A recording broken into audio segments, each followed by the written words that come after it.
December 5th, near Kalinin, west of Moscow. Snow began before dawn, fine, dry, and silent. It coated the tank tracks, the telegraph lines, the frozen helmets of men who no longer looked like victors. The temperature fell to -30. Engines refused to start, hands cracked against metal. By mid-morning, reports filtered back through field radios half-choked with static. Red Army advancing several kilometers, armored formations, sighted. At first, no one in the forward command post believed it. The Soviets had been retreating for weeks, barefoot, broken, dissolving into the forests. Yet now, they were attacking. General Heinz Guderian described it later as an impossible noise, the sound of men who had no right to fight again. The German line, stretched over hundreds of miles, began to fold in on itself. That morning, in Rastenburg, over 700 kilometers away, Hitler was still convinced Moscow would fall by Christmas. Inside the Wolf's Lair, frost clung to the windows like white fungus. His adjutants moved quietly, passing decrypted messages across a long oak table covered with colored pins, divisions, supply depots, ammunition stocks. Each pin represented strength. Each message eroded it. The first intercept arrived at 8:40 hours. Enemy initiated large-scale counteroffensive west of Moscow. Armored and ski units in motion. Severe cold impairing mechanical function. He read it twice, then set it aside. For a few seconds, no one spoke. He was known for silences, not calm, but calculating. His eyes followed the map, then drifted toward the frost pattern on the glass. Someone noted later that his hands were perfectly still. By 9 o'clock, additional communiques arrived. Entire sectors near Klin and Tula were in retreat. The Soviet Air Force, once thought destroyed, had reappeared, bombing supply columns stranded in snowdrifts. Aides waited for orders. Instead, he said quietly, almost conversationally, "The Russians have exhausted themselves. This is a local disturbance." That line would appear in multiple diaries, spoken softly, with finality. Outside, the pine forest hissed under a sudden gust. The Wolf's Lair generators coughed, cutting the lights for several seconds. In that brief darkness, the myth of the invincible Blitzkrieg began to fracture.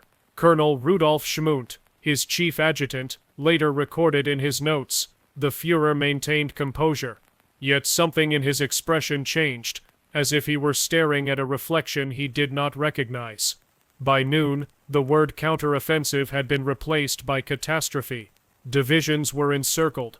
Panzer crews burned gasoline in buckets to keep their engines from freezing solid. Frostbite outnumbered enemy shells. Inside the bunker, the air was thick with smoke from Hitler's cigarettes. A stenographer captured every word, though not every silence. He demanded precise distances. How far from Moscow? What strength? Who authorized withdrawal? When told that several commanders had pulled back without orders, his voice broke from its low monotone into something raw. "They are cowards. They will hold their ground. Moscow will not be abandoned." A clock ticked somewhere behind him, too loud for the room's size. The men standing there later said that moment felt longer than the entire campaign. By afternoon, the counterattack had spread across a 600-mile front. Infantry in white camouflage emerged from forests once thought empty. Soviet tanks, crude but relentless, pushed through the snow like slow iron avalanches. The myth of mechanical superiority was collapsing beneath ice and mud. Back in the Wolf's Lair, Hitler remained seated, staring at the map. He circled 2 points in red pencil, Kaluga and Klin. "Reinforce here," he said. His voice was steady, detached, as if addressing an engineer, not a general. Then came a pause. He looked up and said something no stenographer recorded, only remembered. Field Marshal Keitel would later describe it under oath. He murmured a single phrase, barely audible. "Perhaps fate has decided otherwise." No one replied. Snow continued to fall outside the sealed compound, each flake a whisper of a war turning backward. That night, as the Soviet line advanced, a single note was added to the OKH situation report. Enemy counterattack verified on all fronts. orders to hold positions at any cost. The last line was underlined twice. History would remember the orders. Few would remember the silence that followed. The Soviet counteroffensive did not erupt in one place. It unfolded like a slow, freezing wave. Kalinin, Kul, Yelets, each name another fracture in the Wehrmacht's frozen front. Reports traveled slower than the snowstorms. Every wire from the Eastern Front carried a different truth, and in Rastenburg Hitler chose which ones to believe. In Berlin, the OKH Army High Command urged permission to pull back and form a defensive line. The idea was military reason itself: shorten the front, regroup, preserve the army's mobility. But reason had lost authority that winter. Inside the Wolf's Lair briefing hut, the air smelled of damp wool, kerosene heaters, and fear. Maps were pinned to the walls, each threaded with colored string. Hitler entered with his usual abruptness, eyes unblinking from the cold. "Retreat is forbidden," he said. Before anyone spoke, not shouted, stated. Like a verdict already written. General Franz Halder, chief of the General Staff, recorded it in his diary. Führer rejects all proposals for withdrawal, believes Soviet attack will collapse by its own weight. Orders: hold. Everywhere. The word hold became the new front line. Paper replaced maneuver. To his generals, the order was suicidal. The 3rd and 4th Panzer armies were immobilized by snowdrifts deeper than men's chests. Supply trains froze solid miles behind. Artillery could not be moved. Ammunition was rationed to 3 shells per gun per day. Men wrapped their feet in newspapers. The frost cracked fuel lines. But Hitler believed history itself favored willpower over logistics. He cited Napoleon, not as warning, but as precedent for endurance. "We are not the French," he said. "We do not yield to winter." To him, retreat meant confession.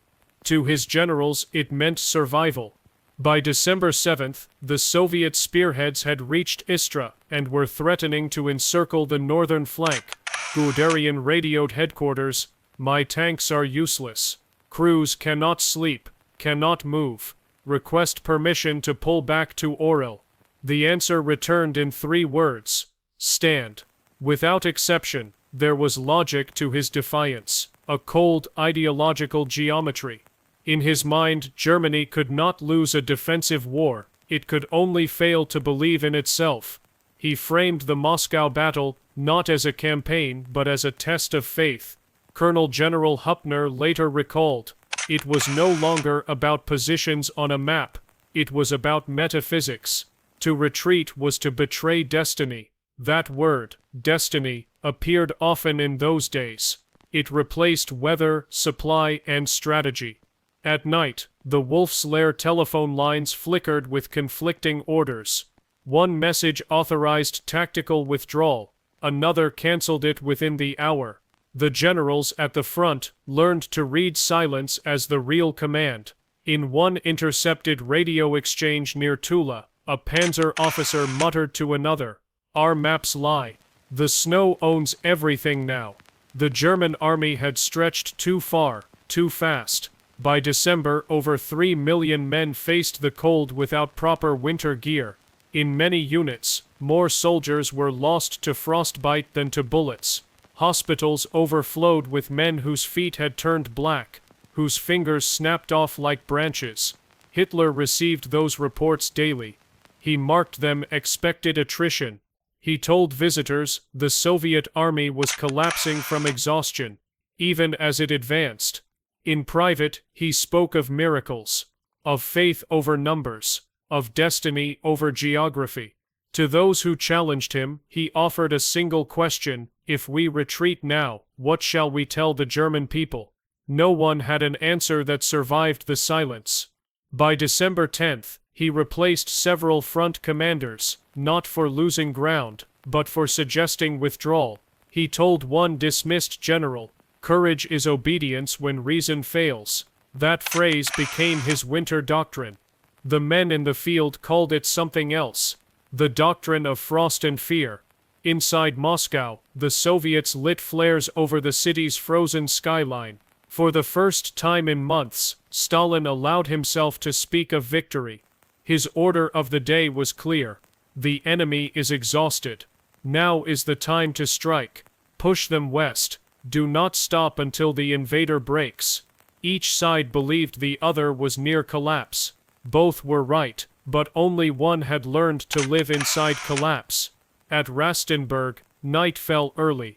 Hitler returned to his study, a small room lined with maps and photographs from the summer campaign, triumphs already fading. He stared at the image of Smolensk, once bright with victory flags. The paper had begun to curl from the damp. Then, almost to himself, he said, "The Russians fight like men who have nothing left to lose." No one responded. It was not a compliment. It was an observation, and a warning he could not obey. December 12th. The snow no longer fell. It ruled. Visibility dropped to 20 meters. Engines froze mid-start.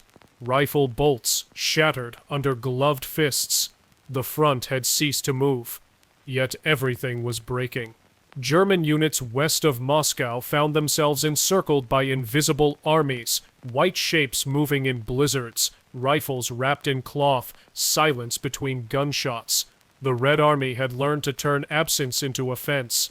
Intercepted reports described entire German battalions disappearing overnight, not through battle, but through cold. When headquarters demanded explanations, field officers sent one line back: "The weather is the enemy." At the Wolf's Lair, that sentence was not entered into the daily brief. By midday, Hitler's map room had become a theater of disbelief. Colored pins no longer aligned with the front's reality. The lines marked secure were under artillery fire. The divisions marked reinforced existed only on paper. A courier from Army Group Center brought news from Klin. Soviet tanks had broken through, and the 258th Infantry Division was retreating in disarray. The courier's face was windburned, his uniform stiff with ice. He saluted, delivered the message, and waited for acknowledgement. Hitler read the paper once, folded it neatly, and said, "Tell General Reinhardt to reoccupy the position. Immediate counterattack." The courier hesitated. "Mein Führer, there are no men left to reoccupy it." A silence so heavy it bent the air followed. Then the reply came, slow, almost deliberate. "Then he will do it with the men he has." The courier nodded and left. No one spoke of him again. Across the front, reality grew feral. Entire regiments operated without orders, scavenging fuel from abandoned trucks, burning books for warmth. In one village near Kaluga, an officer tore the gold braid from his cap to use as tinder. He later wrote, "The cold devoured hierarchy. There were no ranks, only survivors." Those words never reached Rastenburg. Inside the Wolf's Lair, the gap between map and terrain widened into a chasm of belief. Hitler's briefings grew longer, more precise, more detached from physics. He ordered divisions to hold roads that no longer existed, buried under 2 meters of snow. He spoke of counterstrikes that would begin when the frost lifts, though the frost was permanent. General Alfred Jodl, who still tried to reason with him, recorded in his notes, "The Führer speaks of will as if it were fuel. We are running on fumes of conviction." The intelligence section intercepted Soviet radio traffic indicating massive troop movements from the Far East, divisions freed by the Japanese Neutrality Pact. These were Siberians, veterans of Manchurian winters, trained to fight in temperatures where steel shatters like glass. They arrived at the Moscow front with white masks, white uniforms, white guns, ghosts in motion. The irony was mathematical. The Germans had assumed the Soviets would collapse before winter. The Soviets had prepared to fight because of winter. By December 14th, even Hitler's adjutants began to speak in half sentences. There was no clear line between loyalty and disbelief. Every morning, the sound of the typewriter in the stenographer's corner marked another day. The war continued to exist only in documents. That evening, the reports from Guderian's sector arrived. His 2nd Panzer Army was falling back under massive pressure. He requested permission to retreat 20 kilometers. The answer came in a personal radiogram signed by Hitler himself. No withdrawal. Hold fast. Every step backward is treason. Within 48 hours, Guderian's headquarters at Orel was under artillery fire. From the surviving intercepts, one line from his aide stands out: "We are being punished for obeying." Meanwhile, at Soviet headquarters, Marshal Zhukov studied the same snowstorm and smiled. He had waited for this moment since October. The enemy overextended, fuel lines strangled, morale cracking under the cold. He told his staff, "They will not retreat because they cannot. Their pride will freeze them in place." The counterattack gained momentum, not through speed, but inevitability. German forces, still under strict orders to hold, became static targets.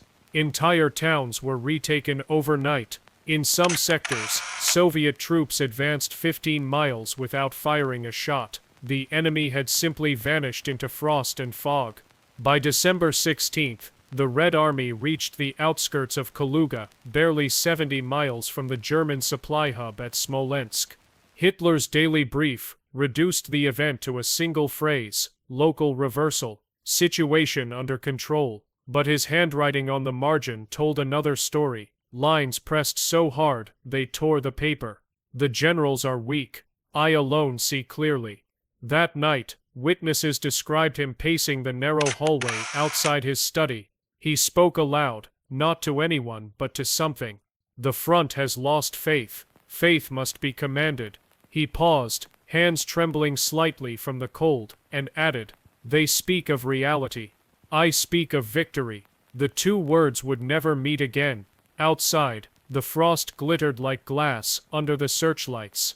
Inside, the sound of the typewriter continued.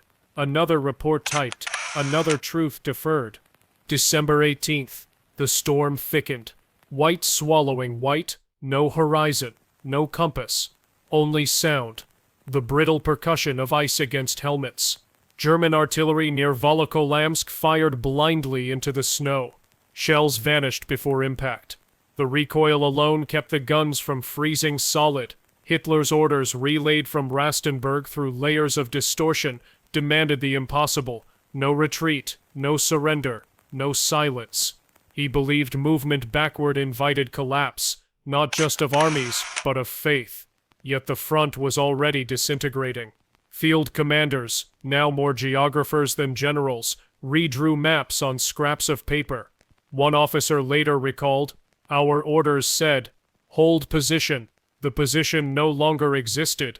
By midday, the Soviet 30th Army struck west of Klein. Entire German units, frozen, fragmented, disoriented, began to disappear. Frost-crusted rifles were abandoned upright in snowdrifts, like silent memorials. At 13:10 hours, a coded message from Army Group Center reached the Wolf's Lair. Klein lost. Enemy armored columns proceeding south. Multiple units destroyed. The map pins meant to show the advance toward Moscow, now reversed direction. Red arrows grew like veins across the board. For the first time, Hitler did not speak immediately. He stared at the map, as if the paper itself were lying. When he finally spoke, his words were clipped, almost surgical. "Every man must stand fast. Every meter of ground is sacred." General Halder, pale and exhausted, ventured a response. "Mein Führer, we risk encirclement. Our lines are broken." The room tightened. Even the heaters seemed to pause their hum. Hitler turned, eyes cold with an unblinking conviction. Encirclement is temporary. Cowardice is permanent. He struck the table once with his fist, not in rage, but to make the sound a finality.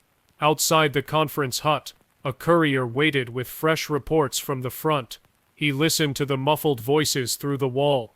Later he would write in his diary, "I realized then, the war had become two wars, one on the map, one in the snow."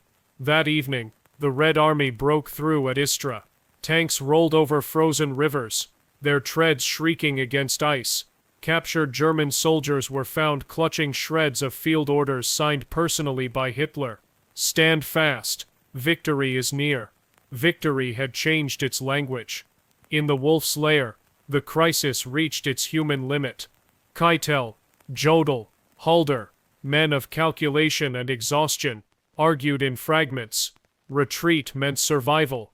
Defiance meant annihilation, but no one dared to name annihilation aloud. At 21 o'clock hours, after 12 hours of silence, Hitler ordered a mass radio transmission to all army groups. The fate of Europe depends on German steadfastness. Hold your positions. The enemy's strength is an illusion. He signed it with a firm stroke, then stepped back, breathing audibly through clenched teeth. To those watching, it was not anger, it was disbelief, turned ritual. In Moscow, Marshal Zhukov read the same message after intercept. He laughed once. Sharp, dry. An illusion can still kill, he said. By December 19th, entire divisions, once models of precision, were now mobs of men in white rags, retreating without order.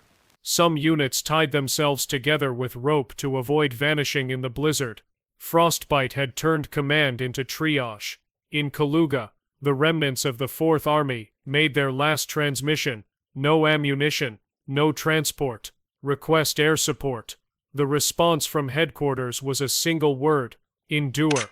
When the line went dead, it was not repaired. At Rassenberg, Hitler summoned his staff. Before dawn, he spoke of the Roman legions, of the will of nations, of the divine law, of perseverance. His voice echoed against the concrete walls, low, deliberate, hypnotic. History bows to the unbroken, he said, not to the clever. In that instant, faith replaced command.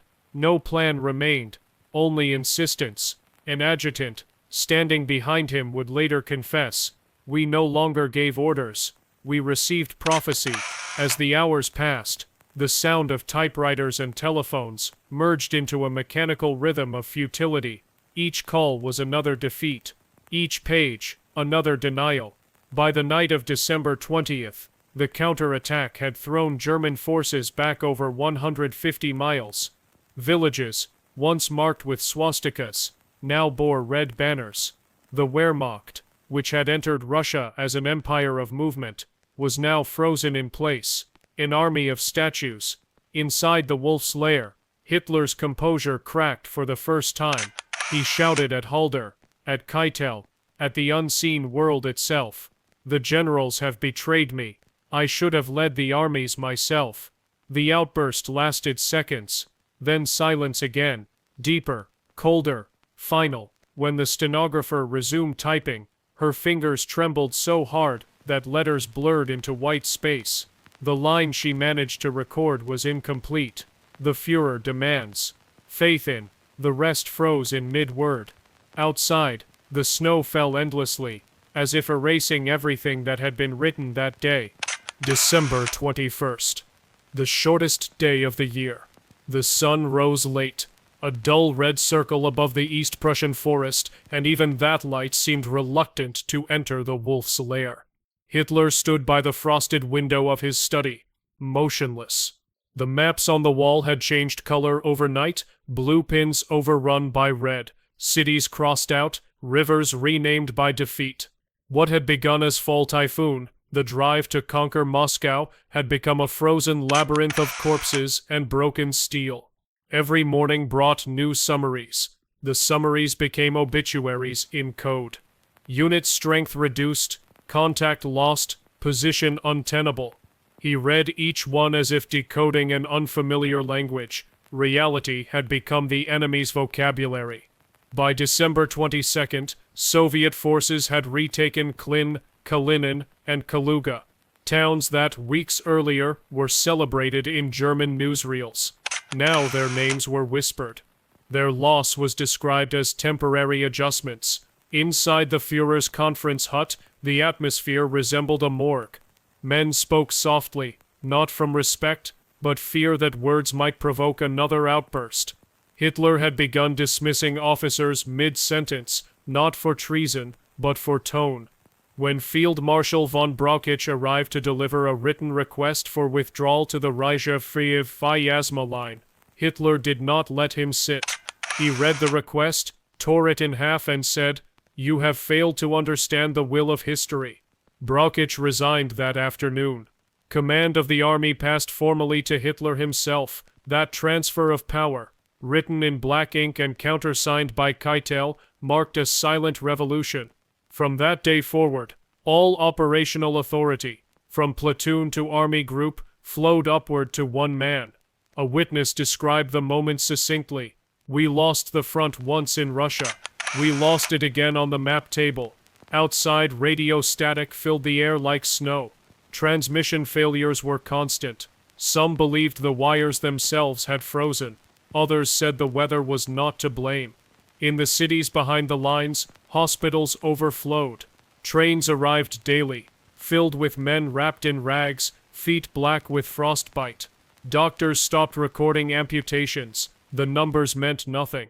One surgeon wrote in his journal, 'We cut away everything the cold claimed. It still takes more.' Back at Rastenburg, the generals spoke carefully of stabilizing the situation. But the maps told the truth. The Wehrmacht had been pushed back nearly 200 miles. The dream of Moscow was over. When someone finally said it aloud, a junior logistics officer, reading from a field report, Hitler interrupted. "The battle is not lost. It is transformed. Transformed into what? No one dared to ask." The daily reports continued, stripped of adjectives. Numbers replaced sentences. The language of empire became mathematics. 57 tanks destroyed. 70% frostbite casualties. 200 kilometers ceded. Even the propaganda ministry could not fabricate victory fast enough. Berlin broadcasts now emphasized heroic defense instead of imminent triumph. For the first time, the German people heard the phrase severe winter conditions. By December 25th, Hitler held a meeting lasting 7 hours. He spoke of the need for absolute faith, the treachery of doubt, the destiny of the German race. His voice grew hoarse. His hands clenched around a pencil until it snapped. No one contradicted him. No one comforted him. At one point, Halder quietly closed his notebook and stared at the ceiling. Later he wrote, "I realized then that we were no longer planning war. We were describing it to ourselves." That night Hitler dictated a message to the front. "Every soldier who holds his ground in this winter earns immortality in German history." The typist hesitated before typing the final word. Immortality had lost its meaning amid the dead.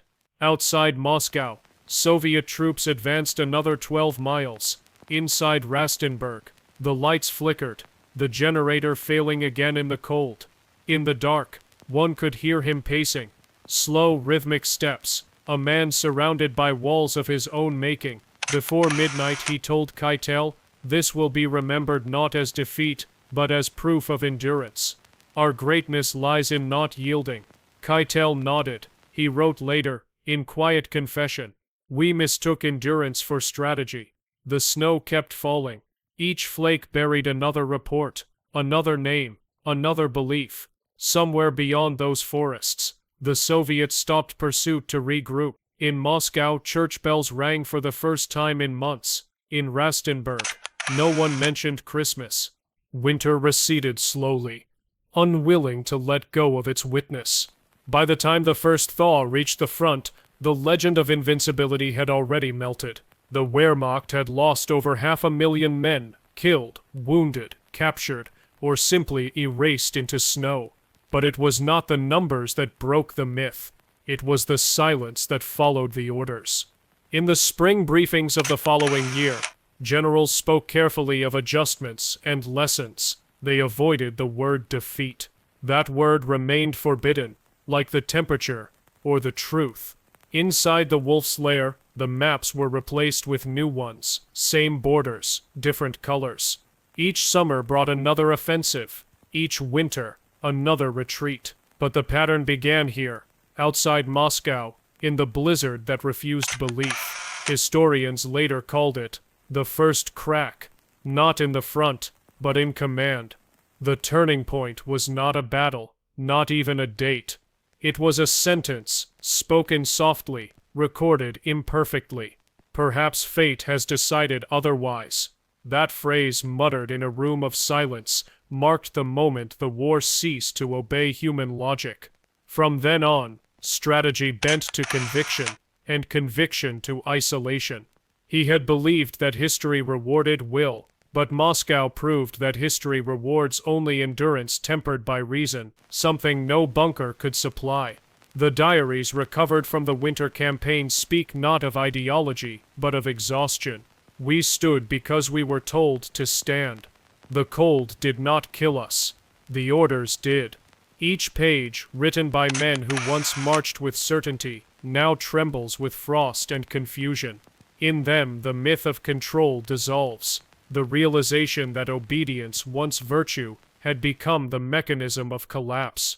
When the Soviet archives were opened decades later, the same theme echoed from the opposite side. A captured German diary, found near Kaluga, contained one final line in smudged pencil. "We are learning too late what the Russians already know, that surrender to winter is not surrender to the enemy." That realization, that nature, endurance, and disbelief were greater forces than any single will, haunted every later campaign. From Stalingrad to Kursk, the echo remained: stand fast, obey, believe. The soldiers remembered what he had said that day in December, that the Russians had exhausted themselves. They repeated it as dark humor in frozen trenches, even as exhaustion claimed them instead. The Soviet counterattack outside Moscow did more than reverse the front, it reversed psychology. It proved that victory was not inevitable, that belief could freeze, that empires could be undone by temperature and time. Within the wolf's lair, Hitler remained convinced that faith would restore momentum. He rebuilt his maps, renamed his armies, replaced his generals. But something unseen had shifted, the air around him. Even his staff felt it, that quiet understanding that the circle of control had begun to close inward. Keitel would later write, "He stopped commanding the war. He began defending his own image of it." That was the real front, invisible, internal, irreversible. In the months that followed, propaganda reframed Moscow as a strategic delay. But every man who had been there knew the truth. They had seen the moment belief met weather, and lost. The legacy of that winter stretched far beyond Russia's forests. It became a pattern, orders that defied physics, optimism against evidence, silence after reason. And beneath it all, the same sentence repeated, unspoken yet eternal: fate has decided otherwise. By the time the war finally ended, the photographs of that campaign looked unreal. Soldiers buried in snow beside vehicles entombed like monuments to denial. Yet among them lies the clearest record of leadership, unanchored from reality. The lesson was written not in ink, but in frost. Power that rejects limits is not strength, it is blindness extended by obedience. That winter taught it to both sides, and to history itself. Peace.